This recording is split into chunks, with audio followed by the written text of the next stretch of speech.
Bismillahirrahmanirrahim. Assalamualaikum warahmatullahi wabarakatuh. Alhamdulillahi rabbil alamin. Wassalatu wassalamu ala nabiyyina Muhammadin wa ala alihi wa ashabihi ajma'in. Amma ba'd. Pemirsa yang dimuliakan oleh Allah Subhanahu wa taala, kita hidup di dunia ini, ada yang hanya hidup sehari, ada yang hanya hidup 2 hari, ada yang hidup setahun, 2 tahun, bahkan bertahun-tahun, bahkan puluhan tahun.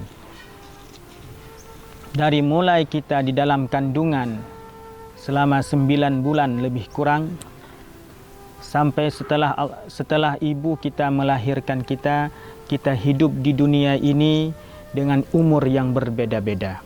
Rata-rata kita umat Nabi Muhammad sallallahu alaihi wasallam itu umur kita tidak lebih dari 100 tahun, 60 sampai 80 tahun.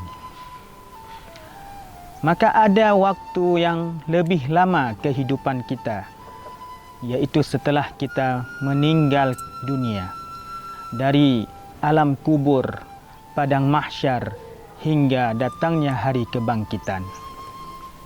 Pemirsa yang dimuliakan oleh Allah Subhanahu wa taala, di alam kubur kita tidak tahu kapan berakhir.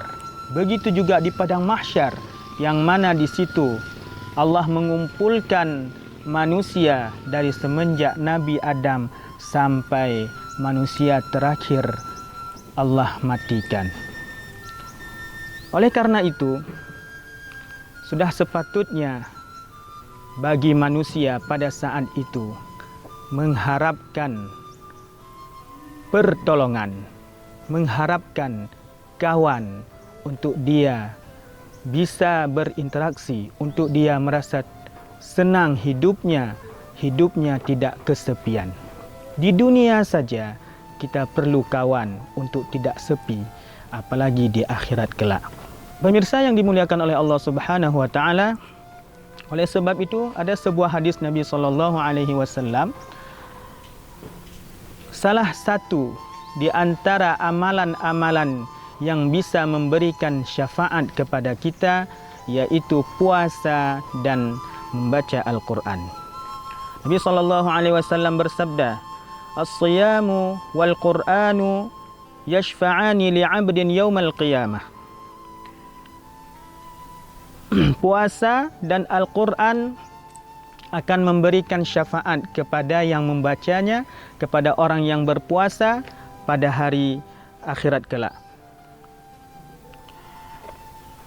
Yaqulu siyam, puasa akan berkata, puasa menghadap Rabb, menghadap Allah.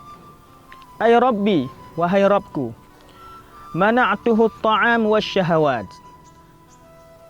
Bin nahari, aku larang dia makan, yang mana makan nasi, minum air itu hal yang dihalalkan oleh Allah, tetapi kita tahan ketika kita puasa. Dilarang oleh puasa. Wasyahawati bin nahari.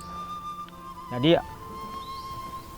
seseorang juga harus menahan syahwatnya, seorang suami terhadap istrinya ketika pada siang hari, yang mana pada hari-hari biasa itu hal yang dihalalkan oleh Allah Subhanahu wa taala, tetapi ketika dia berpuasa maka dia harus menahan nafsunya. Maka puasa mengatakan, "Fasyafi'ni fihi, ya Rabb, izinkanlah saya untuk memberikan syafaat kepadanya."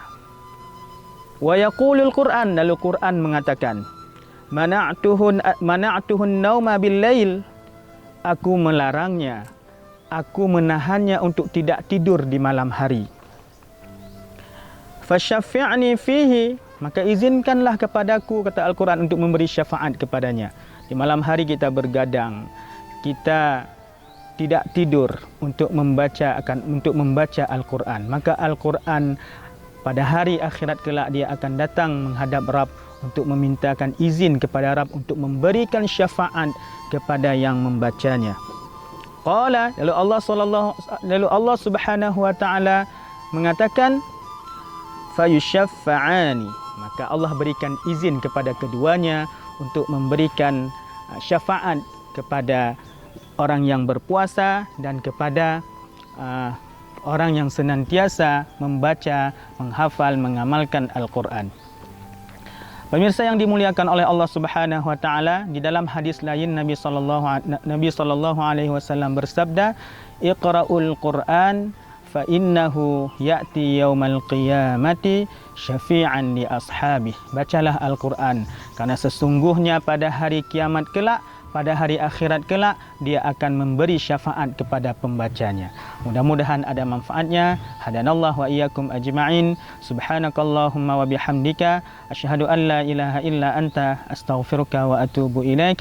Wassalamualaikum warahmatullahi wabarakatuh.